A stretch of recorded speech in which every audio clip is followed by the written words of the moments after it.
A very good morning, good afternoon, or good evening to HSC Alliance. We are already here at the third masterclass on Halal Supply Chain Management, from compliance to competitive advantage. Welcome at the HSC Alliance Masterclass. It's a great pleasure having you here today. We will be covering a few topics. So first of all, how are halal supply chains different from conventional supply chains? We also will be looking at the foundation of halal supply chain management, providing insights into the key principles between halal supply chains and how to create synergy in halal supply chains, which is important. How to collaborate in halal supply chains. There's also where the Halal Supply Chain Alliance plays an important role. Finally, we also will be talking about Halal Supply Chain Alliance, Halal Supply Chain Rating, an important benchmark. In fact, a new KPI for halal industries serving halal markets.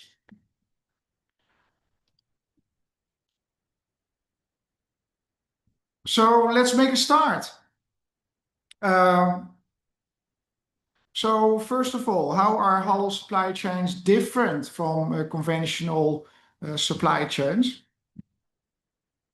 As many of you know, halal goes beyond products, beyond slaughtering. What we have seen that the halal requirements are moving beyond a product approach towards a supply chain approach and value chain approach. In the old ways, traditions, the slaughterhouse was operated by a Muslim owner, or the restaurant operated by a Muslim owner, and the people, Muslims, are buying from that owner because he's a Muslim. So that I call that stage one of the evolution of halal. Then halal certification bodies started. So first of all, in Malaysia, Indonesia were the first halal certification bodies. After that, other Muslim countries, but also non-Muslim countries. So today we have already more than 100 halal certifications all over the world that certify products halal. These were initially meat products, then broader to food, cosmetics, pharmaceuticals, but now also non-food products. Industrial products can be halal certified, including, for example, chemicals. Then halal is moving towards a supply chain where halal needs to be addressed at all the components of a supply chain. So that can be the logistic service provider as well.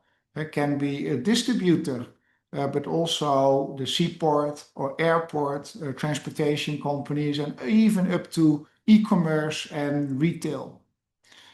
The future is the halal value chain, where also other areas are addressed, such as sustainability, but also Islamic finance, halal branding, and also the services can be addressed that go in the area of sales, marketing, and also aftercare. So we see that Malaysia and Indonesia has been the most mature countries that are now at stage 3, the halal supply chain, which is supported also through regulation. Also Turkey has quite advanced standards, also as it is hosting the international body OIC SMIC in charge of halal standards, which also has a halal supply chain standard. We also see that Turkey is at the beginning of stage 3, the halal supply chain. Other countries like Middle Eastern countries such as UAE, Saudi Arabia, they are at stage 2 of the halal product. The future is the halal value chain, but I think that will take still quite some years before the first countries are moving to stage 4. However, as a brand owner, you can already start by moving towards stage 4 and looking at Islamic finance, insurance, takaful, and also address areas of sustainability, halal branding and marketing. So you see that brand owners already pick and choose which components of the halal value chain that they can already address today. So what is wrong with the traditional approach of an halal product approach? So in the traditional approach, the producer is halal certified or the slaughterhouse is halal certified. That can be certified by a local halal certification body. So what we see in that scenario that halal is confined to the factory production plant. However, food safety and product safety has already been addressed throughout the supply chain. That is already mandatory for food products covering HACCPs or ISO, but also for cosmetics and pharmaceuticals, where food or product safety has been addressed throughout the supply chain. If halal is not addressed throughout the supply chain, the supply chain is broken from a halal perspective, and that is also possibly compromising also the halal integrity for the consumer. And that is not only a problem for the consumer, but also for the brand owner. And there have been many cases and many issues with brand owners where their halal integrity was put into question. And so a product approach to halal to only have your halal control point refined or limited at the factory only, and not going beyond that through protocols or contract clauses in your halal supply chain, that is risky for the brand owner, both for the halal integrity point of view, but also for the reputation of the company. So what we're looking at is extending halal throughout the supply chain at every link in the supply chain, that the company has protocols on halal or even being halal certified. It is not everywhere possible that everybody is halal certified in the supply chain. That is not required, but it is important that every part in the supply chain has protocols which are halal related, and these can be enforced also by contracts. So I've been working on supply chain audits and supply chain design programs where we are looking at what are the contract clauses with our supply chain partners of the brand owner. And so we want to create assurance from the beginning of the supply chain, from the suppliers of the brand owner, all the way to the end of the supply chain, which can be the retailer, restaurants, or e-commerce. So we want to create a better control for halal integrity throughout the supply chain, and hereby protecting the halal reputation. So similar to food and product safety, we extend halal assurance all the way throughout the supply chain. So why halal supply chain management? So currently we see halal regulation and also protocols adopted in silos.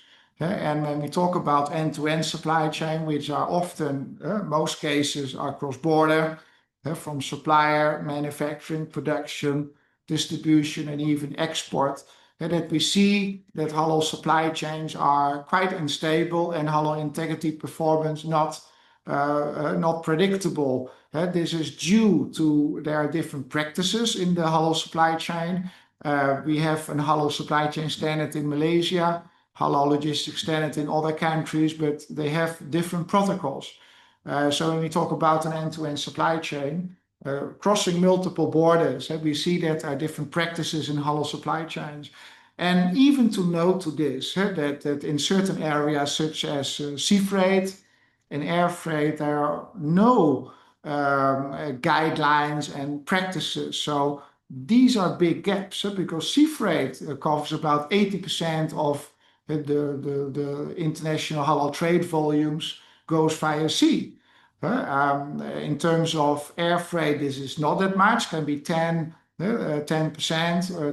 but in value, this can be still significant, 15, 20%, of course, different products.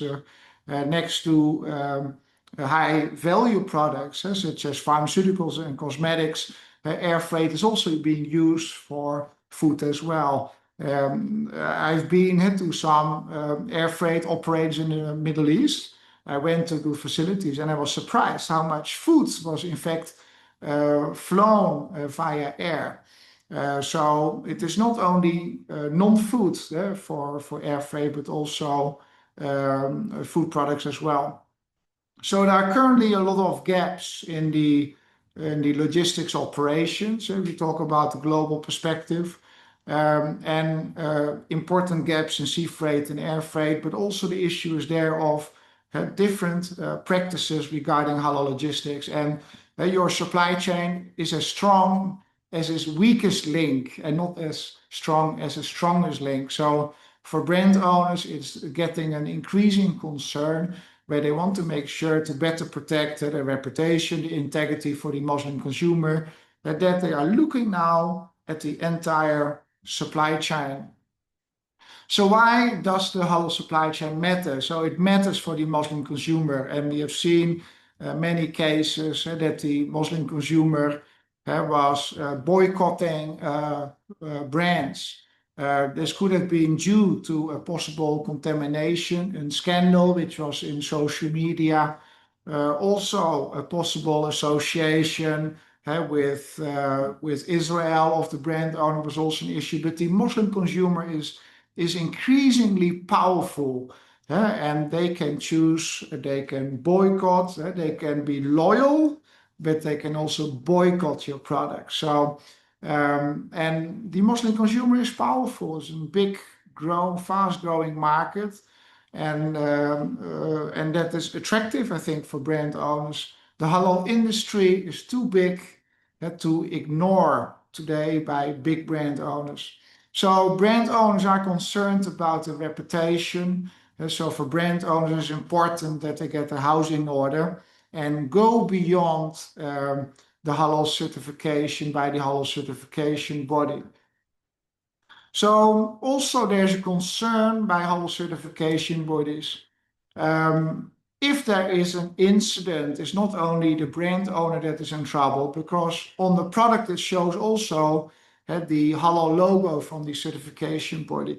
So when the spotlight is on the brand owner in times of crisis, it's also similar on the spotlight is also on the halal certification body. So that's important to realize. And what we see now that the Indonesian halal authority decided to extend the halal regulation throughout the supply chain. The Malaysian halal authority is already extending the responsibility on halal transport and halal storage also to the halal certification in Malaysia. And a similar law is implemented in Indonesia can also be expected before 2030, also I think in most leading Muslim markets.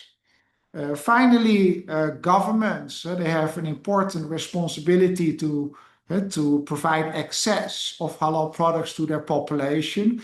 This is of course true for Muslim majority countries, but also for non-Muslim countries where there are big Muslim populations like in Europe, in China, and also in Asia, like also in China and also in Thailand, where there are strict government regulations regarding protecting halal as well. So what are the foundations of halal supply chain management? So if you talk about halal supply chain management, is not the management of a chain. You're in fact managing a whole network, because if you are a brand owner, you have multiple suppliers. You have also multiple customers. So it is a network what we're talking about, and what we want is to extend halal assurance, halal integrity from the beginning of the supply chain to the end of the supply chain. So in some cases, the start of the supply chain is the farm, but it can also be a supplier, which is a start, or when you're getting products from a farm, even before the farm, the animals are getting animal feed. Then getting also medicines, getting vaccines for the animals. So you have to be very precise on what is the beginning. Some people say farm to fork and suggesting that the end of the supply chain is the fork. But that depends. I mean, the end of the supply chain for a supermarket item is the supermarket. After you pay for the product, the responsibility lies with the consumer, both on food safety, but also on halal.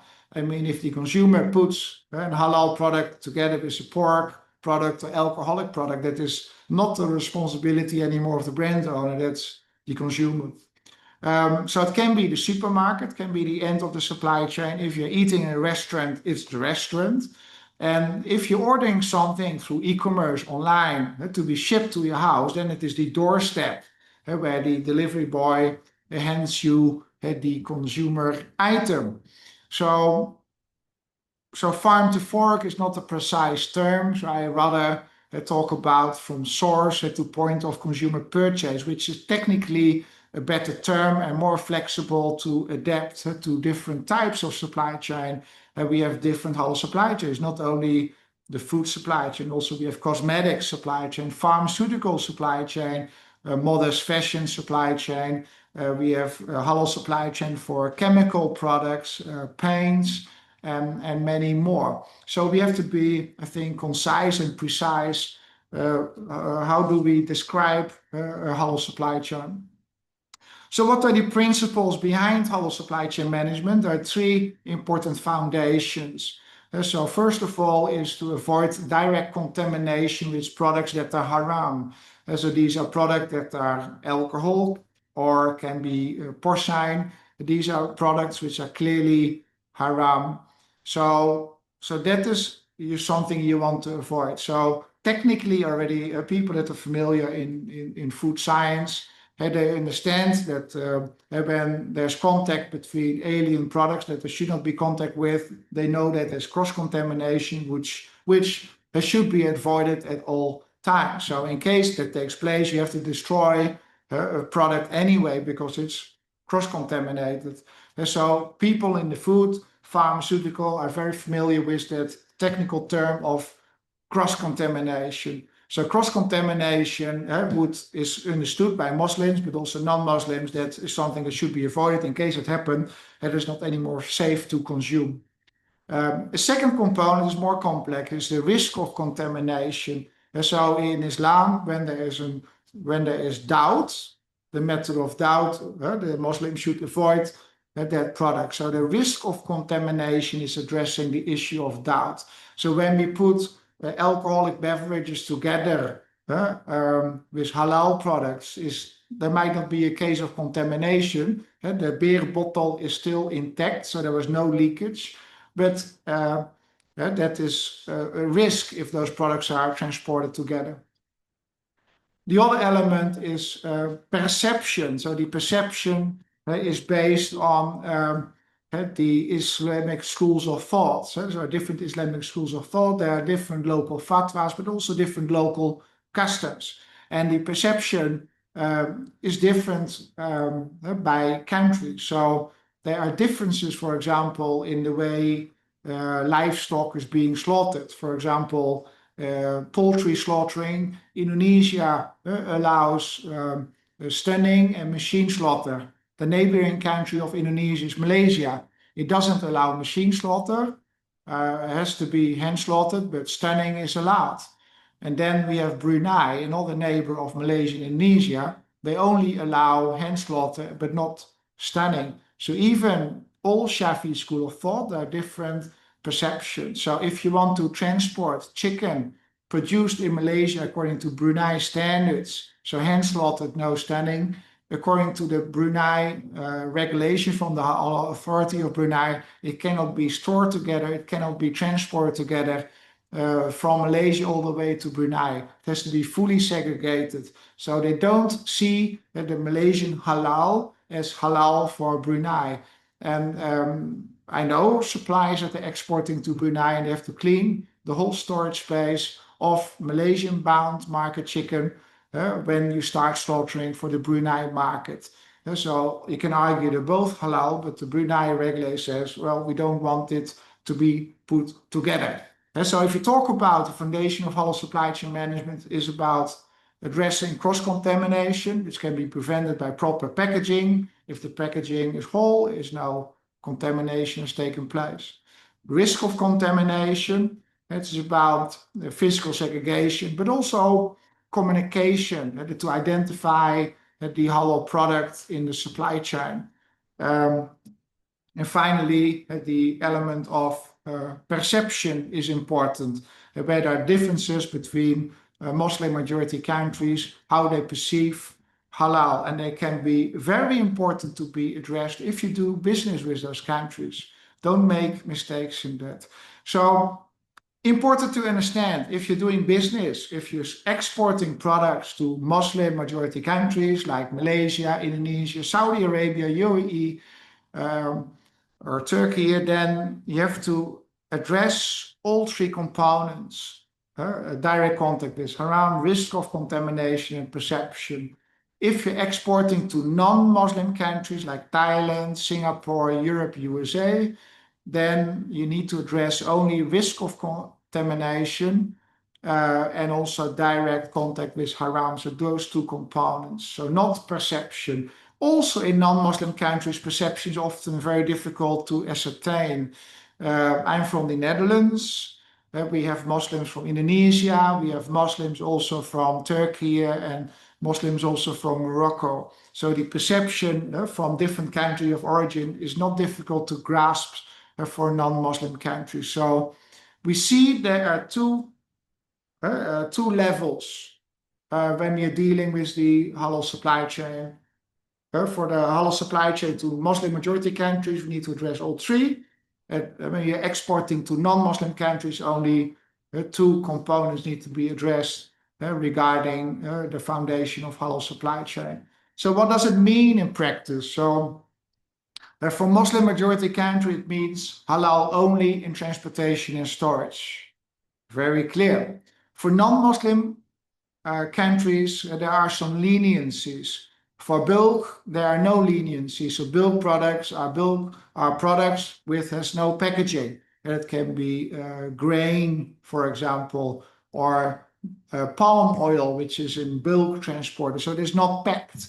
And so for those products, we have to be very careful. So there's no mixing of halal with non-halal bulk products because it has no packaging. So in that way, bulk products need to be treated the same as if you're dealing with Muslim majority countries.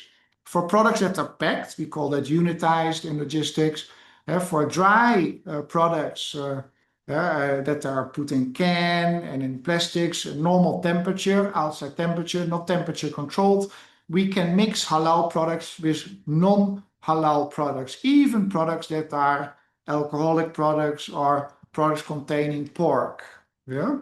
For cold chain, we are more stringent because for cold chain, it's in a closed environment with moisture around. So for those products, we cannot have products that are severe najis, such as porcine products, but we can allow products that are medium najis. So that is an alcoholic or products containing alcohol, or chicken, which is halal livestock, which is, for example, not halal slaughtered. We call that still medium najis. So that is still allowed in cold chain. And so if you're dealing with export to Muslim majority markets, it's halal only in the same transport, in the same container, in the same truck, and also in storage. If you're dealing with non-Muslim countries like Singapore, Thailand, America, the Europe, we can have certain leniencies when we are transporting goods, distributing goods into the EU, those non-Muslim countries. And that's important because it's not always easy to identify what is halal in non-Muslim countries. Not always products are carrying the halal logo. So to identify halal and a non-halal is far more complex in non-Muslim markets. So how can we collaborate? So collaboration is important. So we need to extend the halal integrity throughout the supply chain and also in the future into the halal value chain. And by doing that, we make halal much more complex. So the only way to make this possible is that we work together. So that's also one of the reasons why we set up also the Halal Supply Chain Alliance. We want to create a platform where we can work together. And this is extremely important. So we are focusing on brand owners. And so the brand owners in food and cosmetics and pharmaceuticals, they come together in the Halal Supply Chain Alliance to do this together, to work together. So how can we work together when we want to create synergy in the whole supply chain? So you can work together throughout your own supply chain. We call that vertical collaboration, but we can also work together with other supply chains that can be even competitors or similar industries where we also can work together in the supply chain. We call that horizontal collaboration. So let's look into each area of collaboration. So vertical collaboration is collaboration within your own supply chain. So we have, for example, a company such as Nestlé. So that is the focal company here in the white box. So Nestlé make chocolate products. And so Nestlé is importing and also sourcing locally cocoa, an important ingredient, sugar, milk powder, and palm oils. These are important ingredients that goes into the end product. Also, the products of Nestlé have packaging. So also packaging are being sourced. And so certain products have more suppliers behind there because the cocoa supplier also has a farm before that. And so in this way, we see that the sourcing side, the left side of the supply chain, can also be quite extensive. Nestlé making chocolate products is then also bringing their products to their national distribution center, which in Malaysia and Indonesia are halal certified. It also brings then the products further to retail, to e-commerce, to the restaurants, and many more. So we see a whole network coming up. So at the focal company, in this example, Nestlé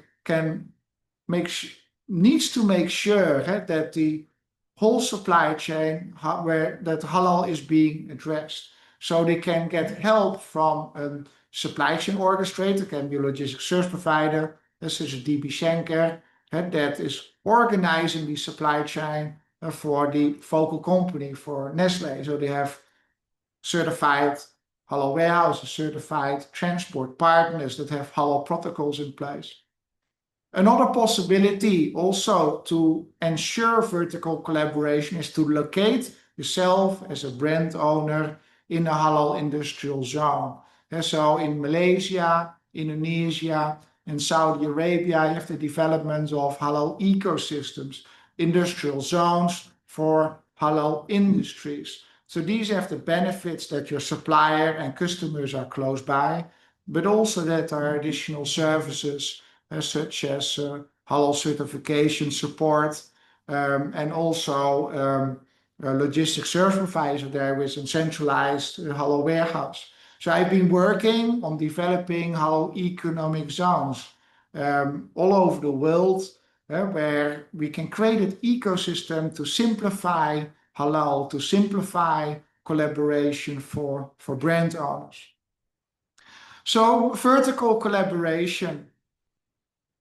So vertical collaboration has some advantages. First of all, it's easier to better organize halal assurance. You can identify better how to identify halal throughout the supply chain. So you can, for example, agree to put the words halal supply chain as special handling instruction on the freight documents with the suppliers, with your suppliers, of your suppliers, with your customer, with your distributor, and so on. So as a big brand owner like Nestlé, they can determine that for everybody in the supply chain. What it also allows you, if you collaborate throughout your own supply chain, is okay, you can come to agreement what kind to reduce packaging, to be more sustainable, that we use standardized halal assets in the supply chain. So you see plastic crates are being used for that purpose. And you can also look at supply chain optimization throughout your supply chain. So look in terms of inventory, transport planning, and so on. And so you can do that together as part of an ecosystem, halal industrial park, or also you can work with an orchestrator, logistics service provider. So this is vertical collaboration. Then we also have horizontal collaboration. So horizontal collaboration is collaboration with other supply chain.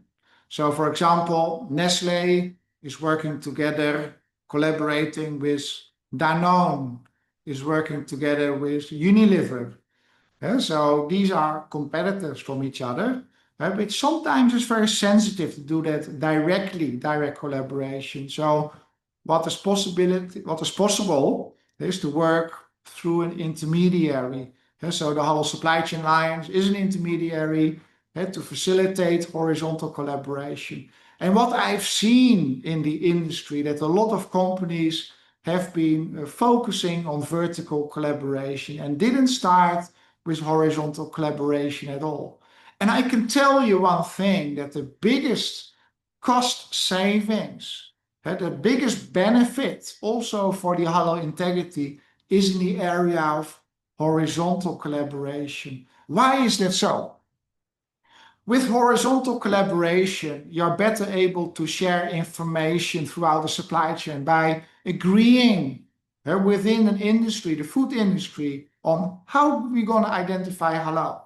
So by creating consensus how we identify halal, it is better protected throughout your supply chain operations, not only in one country, but also in your importing country and exporting country.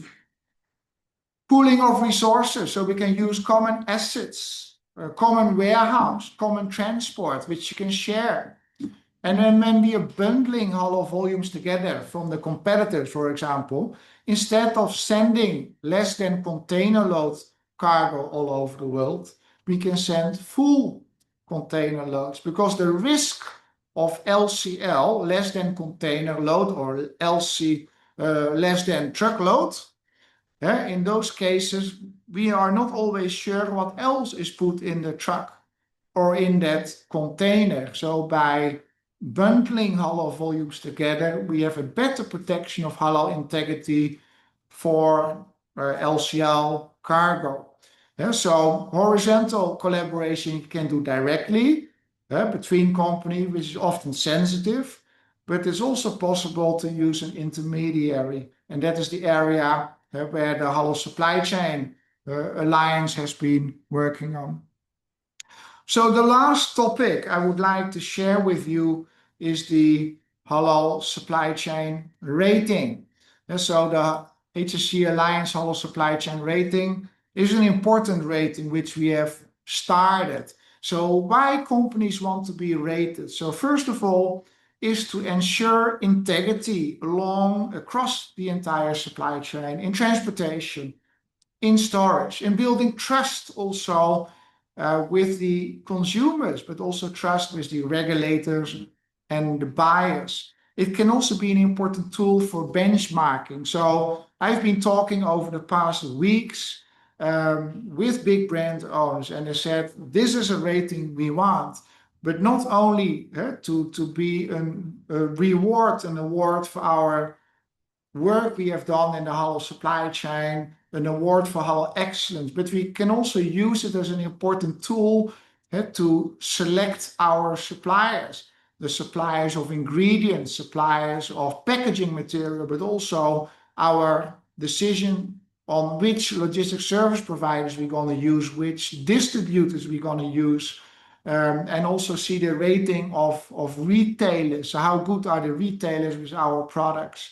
So a lot of brand owners are embracing the Halal Supply Chain Rating, in particular, also to use it as an instrument for organizing their end-to-end supply chain. So that will be increasingly important where halal is moving towards supply chain in more Muslim markets. It will, of course, also strengthen the brand reputation. So this is important for the brand owner, but also if you are a logistics service provider, a distributor, an halal industrial zone, a retailer, or a supplier, for all those parties in the supply chain, it is important to be rewarded for your efforts. And so we see that with a lot of companies that they have operational indicators for halal. That can be how many people are trained, are there halal incidents, for example, but not important indicators, key performance indicators that are also shared with top management and followed by top management. So I've been working on reputation, halal reputation key performance indicators such as halal trust, the halal reputation index, and also license to operate rating. So this will be covered in one of our next master classes, more on halal reputation. If you talk about halal integrity, our halal supply chain rating from HSC Alliance will be important measurement to understand what is the halal integrity along the supply chain. At the end, the brand owner is responsible for the halal integrity of the product.